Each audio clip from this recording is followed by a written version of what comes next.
Nah, kemudian yang selanjutnya di halaman yang sama, ya, masih tentang hak dan kewajiban. Nah, anak-anak, setiap orang itu mempunyai hak dan kewajiban. Nah, tiap orang memiliki hak dan kewajibannya itu tidak sama, ya. Nah, karena di sini Ibu berikan contoh. Nah, contohnya adalah ayah mempunyai kewajiban yang berbeda denganmu. Ya, di sini kewajiban ayah adalah memberikan nafkah bagi keluarga dan memiliki hak dihormati oleh anggota keluarganya, yaitu sebagai kepala anggota keluarga, ya. Nah, jadi di sini contohnya adalah seorang ayah. Nah, di sini seorang ayah mempunyai kewajiban yang berbeda tentunya dengan kamu sebagai seorang anak. Jadi kewajiban ayah di sini dia menafkahi anggota keluarganya. Dan di sini dia selain memiliki kewajiban, ya, dia juga memiliki hak yang harus kita hormati dan kita hargai. Jadi dia sebagai kepala anggota keluarga, ya. Kemudian contoh selanjutnya itu adalah kamu sebagai anak juga mempunyai hak, yaitu yang pertama mendapatkan kasih sayang dari kedua orang tuamu. Nah, selain kamu mendapatkan hak tadi, kamu juga mempunyai suatu kewajiban, yaitu membantu kedua orang tuamu di rumah, ya. Misalnya, ya, kalian bisa merapikan tempat tidur, ya. Kemudian kalian bisa mandi sendiri, ya, tidak perlu harus dibangunkan orang tua juga saat di pagi hari, ya. Jadi kalian sudah bisa melakukan kewajiban kalian di rumah masing-masing, ya. Itu adalah cara yang paling sederhana yang bisa kalian lakukan, ya, untuk membantu meringankan beban orang tua atau tugas orang tua kalian di rumah masing-masing. Nah, kemudian yang selanjutnya, hak siswa, ya, di sekolah, ya, saat di sekolah adalah berhak mendapatkan penilaian hasil belajar dan berhak mendapat perlindungan dari guru. Nah, ini adalah hak yang harus kalian dapatkan di sekolah.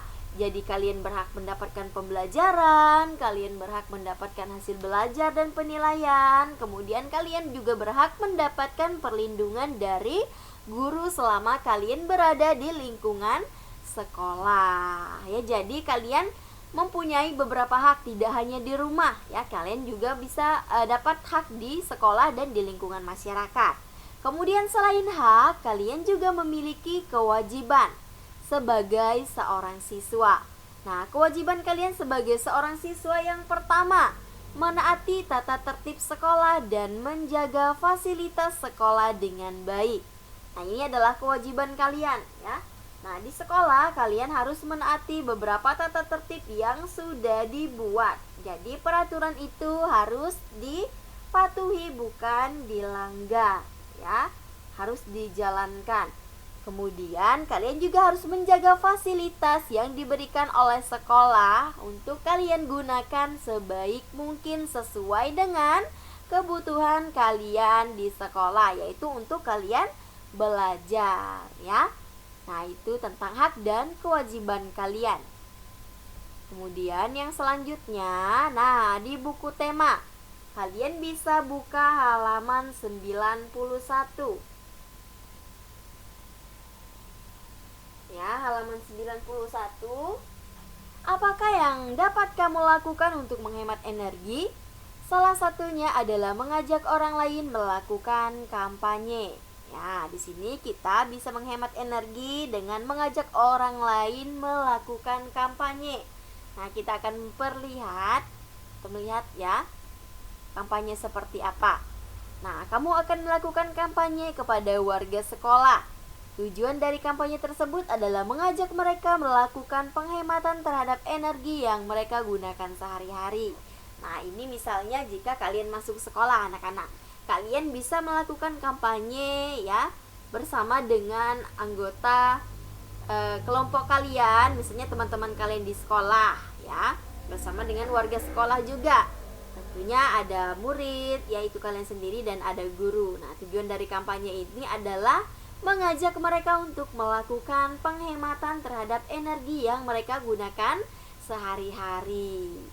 Nah, kemudian yang selanjutnya di halaman 91, melakukan kampanye. Nah, sebelum melakukan kampanye, lihat kembali rancangan poster yang telah kamu buat sebelumnya.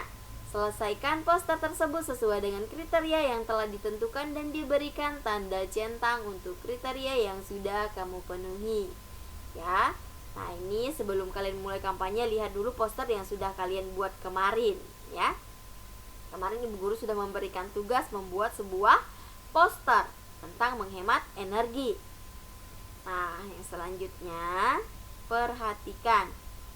Di sini ada bagian kriteria membuat sebuah poster. Yang pertama, seluruh gambar sesuai dengan tema. Ya, benar. Yang kedua, poster tertata dengan baik dan serasi. Ya, benar. Kita berikan tanda centang. Menggunakan bahasa ajakan. Ya, benar. Kita berikan tanda centang. Dan menggunakan bahasa yang singkat dan benar. Ya. Kemudian bahasa mudah dimengerti, kita centang di bagian iya. Dan menyeru hemat energi, kita juga centang di bagian iya. Nah, ini adalah bagian kriteria membuat sebuah poster. Jadi ada kriterianya. Di sini kita bebas memilih, kita memberikan tanda centang ya atau tidak sesuai dengan poster yang sudah kita buat tadi. Nanti anak-anak juga bisa buat bagian ini di rumah untuk belajar, ya. Nah, kalian bisa analisis, ya. Apakah poster yang kalian buat itu sudah sesuai dengan kriteria yang ada di kolom ini? Nah, di sini ada 6 kriteria, ya. Nanti kalian bisa berikan tanda centang iya atau tidak sesuai dengan kriteria yang ada pada poster yang sudah kalian buat tadi. Ini bukan tugas, tetapi ini hanya untuk kalian belajar di rumah saja, ya. Nah, kemudian yang selanjutnya, sumber energi di halaman 92. Nah, anak-anak, sumber energi yang terdapat di sekitar kita adalah yang jumlahnya berlimpah dan ada juga yang terbatas. Kita mempunyai hak untuk menggunakan sumber energi tersebut sesuai dengan aturan dan ketentuan yang berlaku di wilayah masing-masing. Namun, di sisi lain kita juga mempunyai kewajiban untuk menjaga dan menggunakannya secara bijak agar sumber daya alam tersebut atau sumber energi tersebut tidak punah atau tidak terbatas, ya. Ya, jadi di sini kita harus menggunakan seadanya saja sesuai dengan kebutuhan kita masing-masing, ya. Nah, kemudian yang selanjutnya, sumber energi yang dianugerahkan Tuhan di muka bumi ini bukan hanya untuk kita sendiri, tapi juga untuk generasi selanjutnya atau generasi yang akan datang, misalnya anak cucu kita, ya. Nah, kemudian di sini kita harus selalu berhemat energi. Ingat, gunakan energi ya secukupnya saja atau seperlunya saja sesuai dengan kebutuhan kita masing-masing. Nah, dengan begitu kita sudah membantu menghemat sumber energi. Nah, kemudian yang selanjutnya di halaman 93. Di situ ada keterampilan bermain bola zigzag.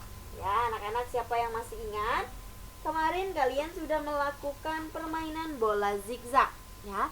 Nah, di sini ada beberapa keterampilan yang harus kalian ketahui dalam bermain bola zigzag. Keterampilan yang pertama itu adalah melempar sebuah bola, ya.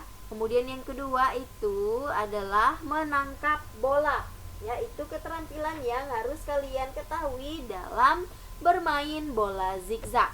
Jadi ada dua keterampilan. Yang pertama melempar bola dan menangkap bola, ya. Kalian harus memenuhi atau kalian harus bisa melakukan kedua kriteria tersebut. Kemudian di sini ada pertanyaan, ya. Nah, pertanyaan yang pertama, apa saja keterampilan yang sudah kamu lakukan dengan baik dari permainan bola tadi, permainan bola zigzag tadi, ya. Kita akan bersama-sama menjawab pertanyaan ini, ya.